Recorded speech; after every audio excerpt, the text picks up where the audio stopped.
अगर हम कुछ बहुत ही बेसिक केमिकल रिएक्शंस को देखें, जैसे कि हाइड्रोजन के साथ ऑक्सीजन के रिएक्शन में बनता हुआ पानी, या फिर कार्बन के साथ ऑक्सीजन के रिएक्शन से बनता हुआ कार्बन डाइऑक्साइड, या फिर पोटेशियम और क्लोरीन के रिएक्शन में बना हुआ पोटेशियम क्लोराइड, इन रिएक्शंस में कुछ बहुत ही बेसिक लॉज छिपा हुआ होता है। बहुत ही सिंपल फंडामेंटल लॉज या रूल्स छिपा हुआ होता है।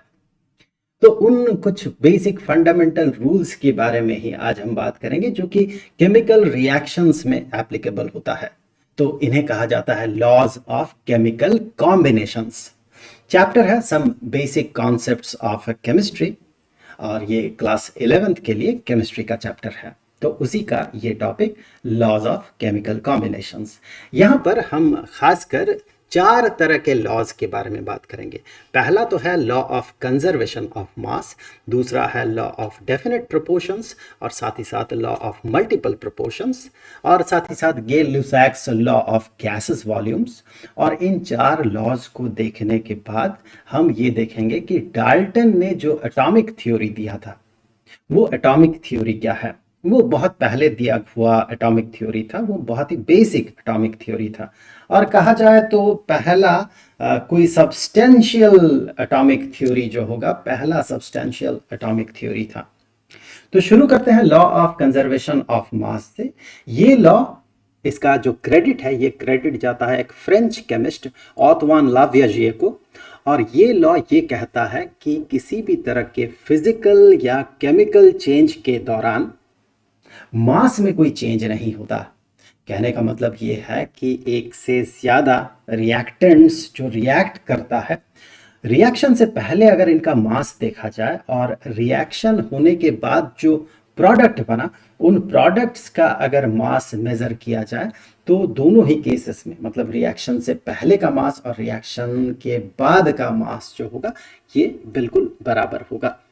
तो इन अदर वर्ड्स, दूसरे शब्दों में कहा जा सकता है कि किसी भी फिजिकल प्रोसेस या केमिकल प्रोसेस के दौरान, यानी कि केमिकल रिएक्शन के दौरान, मास न तो क्रिएट हो सकता है और ना ही डिस्ट्रॉयड हो सकता है। इसीलिए तो मास कांस्टेंट है या प्रिजर्व्ड है रिएक्शन से पहले और रिएक्शन के बाद। जो केमिकल्स है या फिर जो सब्सटेंसेस है जिनके बीच रिएक्शन हो रहा है, उनका नेचर तो चेंज हो जाता है कि रिएक्शन के बाद, क्योंकि वो तो बदल जाता है, दूसरे ही तरह के सब्सटेंस में वो कन्वर्ट हो जाता है केमिकल रिएक्शन से।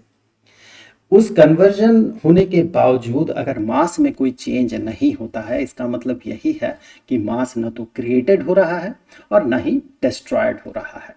ये जो सेंटेंस है, मास को ना तो क्रिएट किया जा सकता ना ही डिस्ट्रॉय किया जा सकता है, ये स्टेटमेंट सिर्फ केमिकल और फिजिकल प्रोसेस पे लागू होता है। इन रियलिटी हमें पता है कि मास एनर्जी में कन्वर्ट हो जाता है, मतलब मास डिस्ट्रॉयड होता है और वही एनर्जी में कन्वर्ट हो जाता है, जो कि हमें न्यूक्लियर फ्यूजन और न्यूक्लियर फिशन में दिखता है। अगर इन डेप्थ देखा जाए तो एनर्जी और मास एक ही सिक्के का दो पहलू है। खैर इस टॉपिक पे वापस आते हैं। तो ये कहता है, ये लॉ कहता है, law of conservation of mass, ये कहता है कि केमिकल प्रोसेस के दौरान, केमिकल रिएक्शन के दौरान या केमिकल चेंज के दौरान नेट मास में कोई चेंज नहीं होता है। अब देखिए, हमें पता है कि अगर हम कुछ लकड़ियां लेते हैं, उसका मास मेजर कर लेते हैं और फिर उसमें आग लगा देते हैं, वो अगर जल जाए तो जलने के बाद बचता है राख।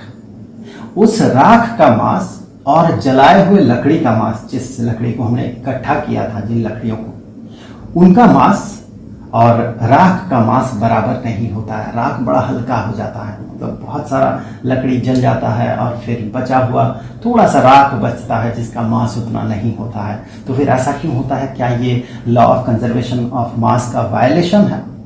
बिल्कुल नहीं। देखिए, लकड़ियों में मेनली कार्बन होता है और बहुत सारा हाइड्रोजन भी होता है और भी बहुत सारे एलिमेंट्स होते हैं। ये जो कार्बन है, ये कार्बन एटमॉस्फेयर के ऑक्सीजन के साथ रिएक्ट करता है, यहाँ का कार्बन, और कार्बन डाइऑक्साइड बनता है।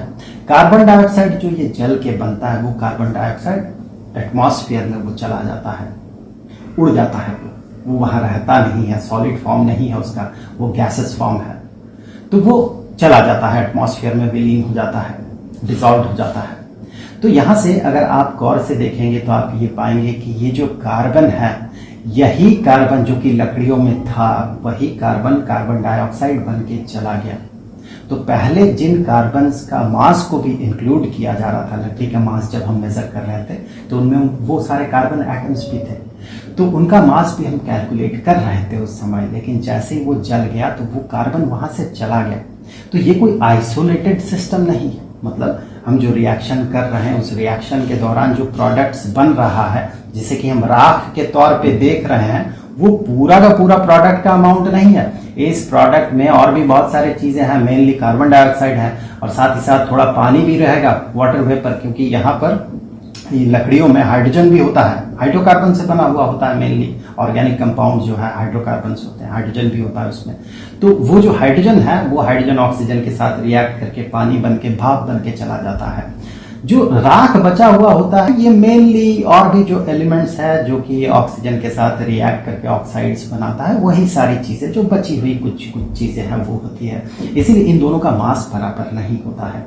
लेकिन अगर हम आइसोलेटेड सिस्टम में रिएक्शन करवाएं तो फिर हम ये क्लियरली देख पाएंगे कि रिएक्शन से पहले रिएक्टेंट्स का मास और रिएक्शन के बाद प्रोडक्ट का मास ये बिल्कुल बराबर होता है। स्टैंडर्ड 9th में हम लोगों ने ऐसा ही एक एक्सपेरिमेंटल डेमोन्स्ट्रेशन देखा था। हम में से बहुत सारे लोगों ने वो पढ़ा है और बहुत सारे लोगों ने वो प्रैक्टिकली डेमोन्स्ट्रेट करके भी देखा है। तो वो जो एक्सपेरिमेंट है वो एक्सपेरिमेंट कुछ इस तरह का है। सोडियम बाइकार्बोनेट सोल्यूशन और कॉपर सल्फेट सोल्यूशन के बीच का रिएक्शन के दौरान ये देखा जाता है कि रिएक्शन से पहले और रिएक्शन के बाद जो टोटल मास है वो टोटल मास कांस्टेंट रहता है, फिक्स्ड रहता है, चेंज नहीं करता है। तो इसके लिए हम क्या करते हैं, ये हमने स्टैंडर्ड 9th में देखा था, आप याद कीजिए। इसके लिए हम क्या करते हैं, ऐसा एक कॉनिकल फ्लास्क ले लेते हैं जिसमें कि सबसे पहले सोडियम कार्बोनेट का सोल्यूशन बना लेते हैं और उस सोल्यूशन को फ्लास्क में रखते हैं। उसके बाद हम एक टेस्ट ट्यूब में कॉपर सल्फेट का सोल्यूशन ले लेते हैं। अब इस टेस्ट ट्यूब को हम धागे से बांधकर हम इस कॉनिकल फ्लास्क के अंदर डालते हैं और फिर इसके ऊपर कॉर्क लगा देते हैं, ढक्कन की तरह इसे बंद कर देते हैं कॉनिकल फ्लास्क को, ताकि इस फ्लास्क के अंदर अगर कुछ भी गैसेस चीजें बन रही हो तो फिर वो बाहर न जाए, ताकि ये जो है बिल्कुल आइसोलेटेड सिस्टम हो जाए, बाहर से ना कुछ अंदर जा पाए ना अंदर से बाहर कुछ जा पाए। तो रिएक्शन से पहले जो भी चीजें यहाँ पर है, रिएक्शन के बाद ऐसा ना हो कि कोई चीज बाहर निकल गया हो या बाहर से कोई चीज आ गया हो। तो ये आइसोलेटेड सिस्टम बना। अब अगर इसका मास को मेजर कर लिया जाता है, उसके बाद अगर हम इस कॉनिकल फ्लास्क को शेक करते हैं, हिलाते डुलाते हैं, ताकि अंदर का जो कॉपर सल्फेट सोल्यूशन है वो बाहर निकल जाए और सोडियम कार्बोनेट का जो सोल्यूशन है इसके साथ वो रिएक्ट कर जाए, तो फिर इस रिएक्शन होने के बाद अगर हम इस पूरे सिस्टम को, अब हम इसके मास को मेजर करें तो हम ये पाते हैं कि इन दोनों ही केसेस में मास जो है, मास बिल्कुल बराबर होता है। तो ये एस्टेब्लिश करता है law of conservation of mass के थ्योरी को, कि रिएक्शन से पहले और रिएक्शन के बाद मास जो है ये बराबर होता है। मास ना तो क्रिएट किया जा सकता है, ना ही डिस्ट्रॉय किया जा सकता है ड्यूरिंग केमिकल रिएक्शन। ये तो पहला लॉ था, law of conservation of mass. अब आते हैं नेक्स्ट लॉ जो कि है लॉ ऑफ डेफिनेट प्रोपोर्शन। इस पे इसका क्रेडिट जाता है जोसेफ प्रूस्ट पे, प्रूस्ट, हम प्रूस्ट कह सकते हैं। तो ये लॉ जो है, ये लॉ ये कहता है कि अगर कोई गिवन कंपाउंड है, किसी भी तरह का कंपाउंड है, तो फिर उसका जो जिससे वो बना हुआ है, जिन एलिमेंट्स से वो बना हुआ है, जैसे कि मान लें कार्बन डाइऑक्साइड। कार्बन डाइऑक्साइड एक कंपाउंड है जो कि कार्बन और ऑक्सीजन नाम के दो एलिमेंट से बना हुआ होता है। पानी एक कंपाउंड है जो कि हाइड्रोजन और ऑक्सीजन नाम के दो एलिमेंट से बने हुए होते हैं। तो कोई गिवन कंपाउंड जो है, कोई भी गिवन कंपाउंड, उस कंपाउंड के अंदर जिन एलिमेंट से वो बना हुआ होता है, उन एलिमेंट्स का प्रोपोर्शन बाय वेट, उस समय वेट से चीजों को नापा जाता था या एक्सप्रेस किया जाता था। आज हम मास से एक्सप्रेस करते हैं। हमें पता है कि मास इन केसेस में बेटर फिजिकल क्वांटिटी है टू रिप्रेजेंट, क्योंकि वेट जो है ये एक्सीलरेशन ड्यू टू ग्रेविटी पे डिपेंड करता है। इट इज वेरिएबल, अलग अलग जगह पे धरती के अलग अलग जगह पे ये चेंज कर जाता है। दैट्स व्हाई आज हम मास को यूज करते हैं। तो आप मास के सेंस में इसे देखें, कि कोई भी कंपाउंड, गिवन कंपाउंड जिन एलिमेंट से बना हुआ होता है, उन एलिमेंट्स का बाय मास जो कॉम्पोजिशन है वो फिक्स रहता है। चाहे वो कंपाउंड का सोर्स कुछ भी हो, आप सोर्स ए से ले आए उसे, या फिर बी से ले आए, या फिर आप नेचुरली अकरिंग कंपाउंड को ले, या फिर आप लैब में उस कंपाउंड को बनाएं सिंथेटिक तरीके से, इससे कोई फर्क नहीं पड़ता है। उसके जो कॉम्पोजिशन है, उन कॉम्पोजिशन वाला जो एलिमेंट है जिससे वो बना हुआ है, उनका बाय मास, उनका प्रोपोर्शन सेम रहता है। जोसेफ प्रूस्ट जो थे, ये 2 सैंपल के साथ काम कर रहे थे, क्यूप्रिक कार्बोनेट का 2 सैंपल। तो क्यूप्रिक कार्बोनेट जो होता है ये CuCO3 होता है। इसमें देखिए कॉपर है, इसमें कार्बन है और ऑक्सीजन है। तो ये 2 तरह के सैंपल, क्यूप्रिक कार्बोनेट के 2 तरह के सैंपल को इन्होंने ऑब्जर्व किया था। एक सैंपल था नेचुरली अकरिंग क्यूप्रिक कार्बोनेट, और दूसरा था जो कि उन्होंने सिंथेटिकली लैब में बनाया था। इन दोनों को उन्होंने ऑब्जर्व किया, इन दोनों का जो कॉम्पोजिशन है, इस कॉम्पोजिशन को उन्होंने ऑब्जर्व किया और उन्होंने ये पाया कि जो भी एलिमेंट्स है इसके अंदर, कॉपर है, कार्बन है, ऑक्सीजन है, इन सारे एलिमेंट्स का प्रोपोर्शन बाय मास, वो प्रोपोर्शन एग्जैक्टली सेम निकला। हाँ, उन्होंने वेट के हिसाब से इसे देखा था। नेचुरली अकरिंग जो क्यूप्रिक कार्बोनेट है, इसमें कॉपर का परसेंटेज बाय मास जो होता है ये 51.35 होता है, कार्बन का होता है 9.74%, ऑक्सीजन 38.91% में मिलता है। मतलब 100 ग्राम का अगर क्यूप्रिक कार्बोनेट हो और उसके अंदर 51.35 ग्राम का कॉपर मिलेगा, 9.74 ग्राम का कार्बन मिलेगा और 38.91 ग्राम का हमें मिलेगा ऑक्सीजन। जब नेचुरल सैंपल और सिंथेटिक सैंपल, लैब में बनाया गया सैंपल जो है उसे कंपेयर किया गया, तो ये एग्जैक्टली पाया गया कि परसेंटेज कॉम्पोजिशन जो है, ये परसेंटेज कॉम्पोजिशन तीनों का ही, कॉपर का, कार्बन का, ऑक्सीजन का, तीनों का ही बिल्कुल बराबर निकला। अब यहां से आते हैं लॉ ऑफ मल्टीपल प्रोपोर्शंस पे। इसका क्रेडिट जाता है एक इंग्लिश केमिस्ट जॉन डाल्टन को। ये लॉ ये कहता है कि अगर 2 एलिमेंट्स रिएक्ट करके एक से ज्यादा कंपाउंड बना सकता हूं, जैसे कि हाइड्रोजन और ऑक्सीजन रिएक्ट करके पानी भी बना सकता है, और हाइड्रोजन और ऑक्सीजन रिएक्ट करके हाइड्रोजन पेरोक्साइड भी बना सकता है। उसी तरह से कार्बन और हाइड्रोजन रिएक्ट करके मीथेन भी बना सकता है, और वो इथेन भी बना सकता है। तो इस तरह से ऐसे बहुत सारे पॉसिबिलिटीज हैं, ऐसे बहुत सारे एग्जांपल्स आपको मिल जाएंगे। तो ऐसे सिनेरियो में जब 2 एलिमेंट्स रिएक्ट करके एक से ज्यादा तरह के कंपाउंड्स बना सकते हो, तो फिर अगर एक एलिमेंट का मास को फिक्स रखा जाए, मतलब इस कंपाउंड में भी एलिमेंट 1 जो है ये जितना ग्राम का है, दूसरे रिएक्शन में भी वो जो पहला एलिमेंट है उतना ही ग्राम का अगर हो, तो फिर ये जो दूसरा एलिमेंट है जिसके साथ वो रिएक्ट कर रहा है, दूसरे एलिमेंट का जो मास का रेशियो होगा, ये हमें सिंपल रेशियो मिलता है। उसका जो प्रोपोर्शन होगा वो सिंपल रेशियो में होगा, 1:2, 2:3, 1:5, इस तरह के सिंपल होल नंबर्स के रेशियो में हमें वो मिलता है। जैसे कि हाइड्रोजन ऑक्सीजन के साथ कंबाइन करके पानी भी बना सकता है और हाइड्रोजन पेरोक्साइड भी बना सकता है। अब अगर 18 ग्राम का हम पानी देखें तो 18 ग्राम के पानी में 2 ग्राम हाइड्रोजन होता है। उसी तरह से 34 ग्राम के हाइड्रोजन पेरोक्साइड में 2 ग्राम हाइड्रोजन होता है। मतलब हमने 2 सैंपल्स को इस तरह से चूज किया, दोनों सैंपल्स के मास को इस तरह से हमने चूज किया कि उसमें एक element, in this case hydrogen, एक एलिमेंट का मास जो है दोनों ही केस में सेम है। तो फिर ये जो दूसरा एलिमेंट है, इस दूसरे एलिमेंट के मास का अगर प्रोपोर्शन आप देखें, मास को अगर कंपेयर करें, तो ये एक सिंपल होल नंबर्स के रेशियो में हमें मिलेगा 1:2। अब यही चीज अगर हम यहां से इसे उल्टा कर देते हैं, अगर हम सैंपल को कुछ इस तरह से चूज करते हैं कि ऑक्सीजन का जो मास है दोनों ही केस में सेम हो, तो फिर हम क्या करेंगे, यहां इसे दुगना कर देते हैं। 18 ग्राम का सैंपल न लेकर हम 36 ग्राम का सैंपल ले लेते हैं पानी का। 36 ग्राम के पानी में हमें ऑब्वियसली इसका दुगना मिलेगा, मतलब 32 ग्राम ऑक्सीजन रहेगा उसमें और 4 ग्राम हाइड्रोजन रहेगा इसमें। हमने दुगना कर दिया सिंपली। तो फिर आप यहां पर देखिए, इस केस में अब हमने क्या किया, इस केस में हमने सैंपल्स को ऐसा चूज किया कि ऑक्सीजन जो है, यहां पर ऑक्सीजन का अमाउंट जो है ये फिक्स हो गया दोनों ही केसेस में, तो सेम हो गया। अब अगर दूसरे एलिमेंट हाइड्रोजन को आप देखें तो इसका जो मास है ये सिंपल रेशियो में हमें दिख रहा है, 2:1 के रेशियो में हमें दिख रहा है, simple whole numbers, small whole numbers के रेशियो में हमें ये दिख रहा है। तो इस लॉ को कहा जाता है लॉ ऑफ मल्टीपल प्रोपोर्शंस। अब आता है गै-लुसाक्स लॉ ऑफ गैसेस वॉल्यूम्स। ये कहता है कि जब गैसेस कंबाइन करता है, केमिकल रिएक्शन में पार्टिसिपेट करता है, तो वो वॉल्यूम के सिंपल रेशियो में ये कंबाइन होता है। छोटा सा एग्जांपल देख लेते हैं, इसका मतलब क्या है।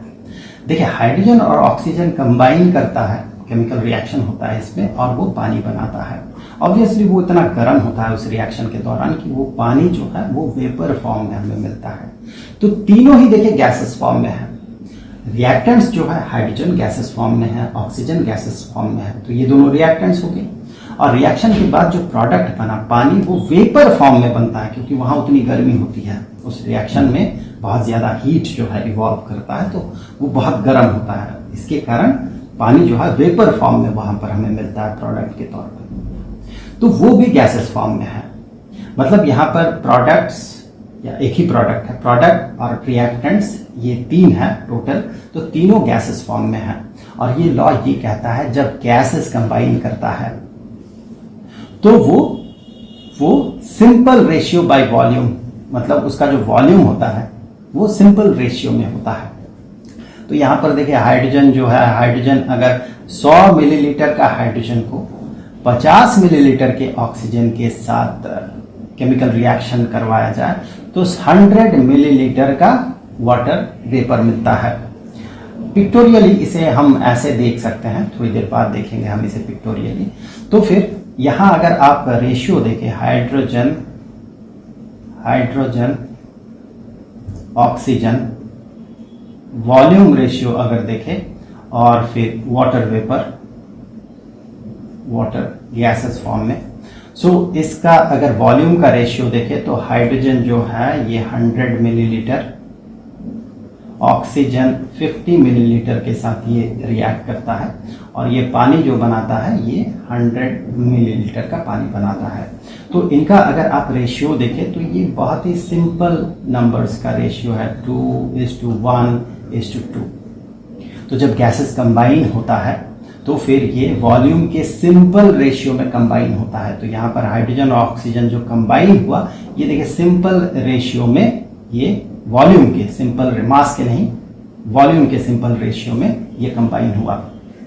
और चूंकि इसका प्रोडक्ट भी गैसेस ही है, इसीलिए हमें यहाँ पर भी इसका भी जो प्रोपोर्शन है, इसके साथ अगर कंपेयर करें, इन दोनों के साथ, रिएक्टेंट्स के साथ अगर कंपेयर करें, तो यहाँ भी वो सिंपल होल नंबर के रेशियो में हमें प्रोडक्ट भी मिल रहा है, क्योंकि ये गैसेस फॉर्म में है।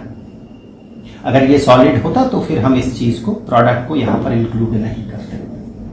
तो ये है गै-लुसाक्स लॉ ऑफ गैसेस वॉल्यूम्स, और यहीं से आगे बढ़ते हुए आता है आवोगाद्रोस लॉ।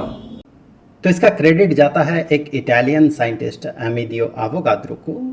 ये जो लॉ है, ये लॉ ये कहता है कि equal volumes of all gases, जितने भी गैसेस हैं उनको अगर बराबर वॉल्यूम में कंसीडर किया जाता है, लेट्स से 1 लीटर का ऑक्सीजन, 1 लीटर का हाइड्रोजन, 1 लीटर का कार्बन डाइऑक्साइड, 1 लीटर का वाटर वेपर, तो इस तरह से अगर हम बराबर वॉल्यूम के अलग अलग गैसेस को कंसीडर करते हैं तो हर एक सैंपल में हमें बराबर नंबर ऑफ मॉलिक्यूल्स मिलेंगे। और यही लॉ जो है, यही आगे चल के हमने ये देखा कि ये बिल्कुल सही है, और हमने ये बात पाया कि एसटीपी में, मतलब स्टैंडर्ड टेम्परेचर और प्रेशर में 22.4 लीटर के किसी भी तरह के गैस में नंबर ऑफ मॉलिक्यूल्स जो होता है, नंबर ऑफ मॉलिक्यूल्स होता है 6.022 इंटू 10⁻23। इसे एक मोल भी कहा जाता है। इतना नंबर ऑफ पार्टिकल्स अगर रहे तो इसे एक मोल कहा जाता है, 1 मोल। सो 1 मोल ऑक्सीजन इन मॉलिक्यूलर फॉर्म का मतलब होता है कि उस सैंपल में 6.022 इंटू 10⁻23 नंबर ऑफ मॉलिक्यूल्स है।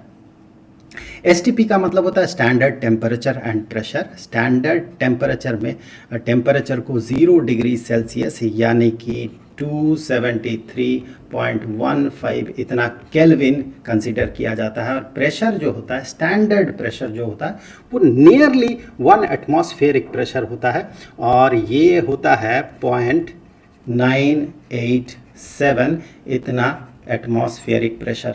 ऐसा क्यों कंसीडर किया जाता है? क्योंकि this thing is equal to 10⁵ pascal. तो एसआई सिस्टम के साथ मैच करने के लिए यहाँ पर एसआई सिस्टम प्रेशर का पास्कल होता है, एटमॉस्फेरिक प्रेशर तो एसआई सिस्टम है नहीं, तो एसआई सिस्टम में प्रेशर का यूनिट पास्कल होता है, इसे पास्कल में मेज़र किया जाता है। तो उसके साथ मैच करवाने के लिए स्टैंडर्ड टेम्परेचर और प्रेशर को ये नियरली 1 एटमॉस्फेरिक प्रेशर के नियरली कंसीडर किया जाता है, ताकि वो प्रेशर 10⁵ पास्कल निकल के आए। तो इतना टेम्परेचर और इतने प्रेशर में अगर 22.4 लीटर का किसी भी गैस को कंसीडर किया जाए तो उसके अंदर इतने पार्टिकल्स होते हैं, और इतने नंबर ऑफ पार्टिकल्स को एक मोल भी कहा जाता है। तो ये था एवोगाड्रोस लॉ। अब आते हैं डाल्टन्स एटॉमिक थ्योरी पे। डाल्टन का एटॉमिक थ्योरी शुरुआती एटॉमिक थ्योरीज में से एक है, इसीलिए इसका इम्पोर्टेंस बहुत ज़्यादा है, हमें इसे महत्व देना पड़ता है। यहीं से आगे बाकी एटॉमिक थ्योरीज आया हुआ है। तो ये एक सिग्निफिकेंट काम कह सकते हैं आप, हमें कहना चाहिए कि प्रोमिनेंट काम था एटॉमिक थ्योरी पे, एक प्रोमिनेंट काम था। इससे पहले भी बहुत सारे लोगों ने एटॉमिक थ्योरी दिया था ऑफ कोर्स, लेकिन ये बड़ा ही प्रोमिनेंट काम था। तो डाल्टन का एटॉमिक थ्योरी जो है ये कहता है कि मैटर जो है बहुत ही छोटे छोटे पार्टिकल से बना हुआ है, वो पार्टिकल्स इनडिविजिबल होता है। कॉमन सेंस से आप समझ सकते हैं, किसी भी पार्टिकल को, किसी भी ऑब्जेक्ट को आप तोड़ते जाए, कहीं तो आपको रुकना होगा जाके, कहीं तो ऐसा सिचुएशन आएगा उसके बाद और उसे तोड़ा नहीं जा सकता है। तो डाल्टन ने कहा कि वो जो है वो इनडिविजिबल पार्टिकल जो है उसे एटम कहा गया, जिसे और तोड़ा नहीं जा सकता है। तो उन्होंने कहा कि मैटर जो है ये इनडिविजिबल एटम्स से बना हुआ होता है, और किसी भी एलिमेंट का, फॉर एग्जांपल हाइड्रोजन, किसी भी एलिमेंट के हर एक एटम जो है, जो उसके कंस्टिट्यूएंट पार्टिकल है, हर एक एटम में सेम प्रॉपर्टी होता है according to Dalton's atomic theory. तो इसके हिसाब से अगर हाइड्रोजन का कोई सैंपल ले तो उसके अंदर जितने भी हाइड्रोजन एटम्स होंगे सबके पास बराबर प्रॉपर्टी होगा, बराबर फिजिकल और केमिकल प्रॉपर्टी होगा, और होता भी है। अगर आप ऑक्सीजन का सैंपल ले तो उसके अंदर जो ऑक्सीजन मॉलिक्यूल्स हैं, उनके अंदर जो एटम्स हैं, सारे एटम्स में एक ही तरह का प्रॉपर्टी मिलेगा, फिजिकल एंड केमिकल प्रॉपर्टीज़, और उनका मास जो है आइडेंटिकल होगा, बराबर मास होगा। ऐसा नहीं कि कोई हाइड्रोजन एटम का मास ज़्यादा है, किसी हाइड्रोजन एटम का मास कम है, कोई ऑक्सीजन एटम का मास बहुत ज़्यादा है तो कोई ऑक्सीजन एटम का मास बहुत कम है, ऐसा नहीं होगा। सारे आइडेंटिकल मास वाले होंगे, सारे ऑक्सीजन एटम के मास बराबर होंगे, सारे हाइड्रोजन एटम के मास बराबर होंगे। तो आज हमें पता है ये बिल्कुल लगभग सही है। यहाँ आइसोटोप का भी कॉन्सेप्ट आता है, वो आप आगे चल के पढ़ेंगे, अपने स्टैंडर्ड 9th में भी पढ़ा था। सो खैर इन जनरल हम कह सकते हैं हाँ ऐसा है कि एक ही तरह के एलिमेंट के सारे एटम का मास जो है ये बराबर होता है, और साथ ही साथ इसके जो केमिकल और फिजिकल प्रॉपर्टीज़ हैं ये भी बराबर होते हैं। और उन्होंने ये भी कहा कि अगर अलग अलग एलिमेंट्स को कंसिडर किया जाए, जैसे कि ऑक्सीजन के साथ अगर हम हाइड्रोजन को कंपेयर करें, उसके साथ कार्बन को कंपेयर करें, तो इनके जो अलग अलग एटम्स हैं, ऑक्सीजन का एटम, हाइड्रोजन का एटम, कार्बन का एटम, ये अलग अलग होंगे, इनके केमिकल फिजिकल प्रॉपर्टीज़ अलग अलग होंगे, और इनके मास भी अलग अलग होंगे। ये भी बहुत हद तक सही है। यहाँ आइसोबार का भी कॉन्सेप्ट आता है, तो खैर वो तो बात की बात है, तो वो तो इन रियलिटी ऐसा होता है। उन्होंने ये भी कहा कि अलग अलग एलिमेंट जब कंबाइन करके कंपाउंड बनाता है तो फिर वो एक फिक्स्ड रेशियो में कंबाइंड होता है।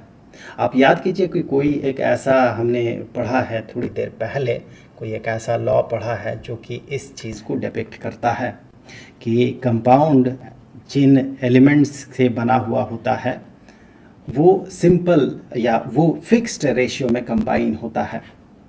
ये आ जाता है लॉ ऑफ डेफिनेट प्रोपोर्शन में कि एक कंपाउंड जो है ये हमेशा हमेशा जो है जिन एलिमेंट से ये बना हुआ है इन एलिमेंट्स के एक fixed proportion weight by weight fixed proportion में ही ये कंबाइन होता है। या फिर आप ऐसे कह सकते हैं कंपाउंड के अंदर जो जो एलिमेंट्स होते हैं उन एलिमेंट्स बाय मास उसका जो प्रोपोर्शन होता है वो प्रोपोर्शन सेम होता है। हमने एग्जांपल ये भी देखा था कि क्यूप्रिक कार्बोनेट का एग्जांपल हमने वहाँ पर देखा था कि दोनों ही सैंपल में नेचुरल और सिंथेटिक दोनों ही सैंपल में कॉपर कार्बन और ऑक्सीजन का परसेंटेज मास जो है उस समय वेट कहा गया, परसेंटेज मास जो है दोनों ही केसेस में सेम है।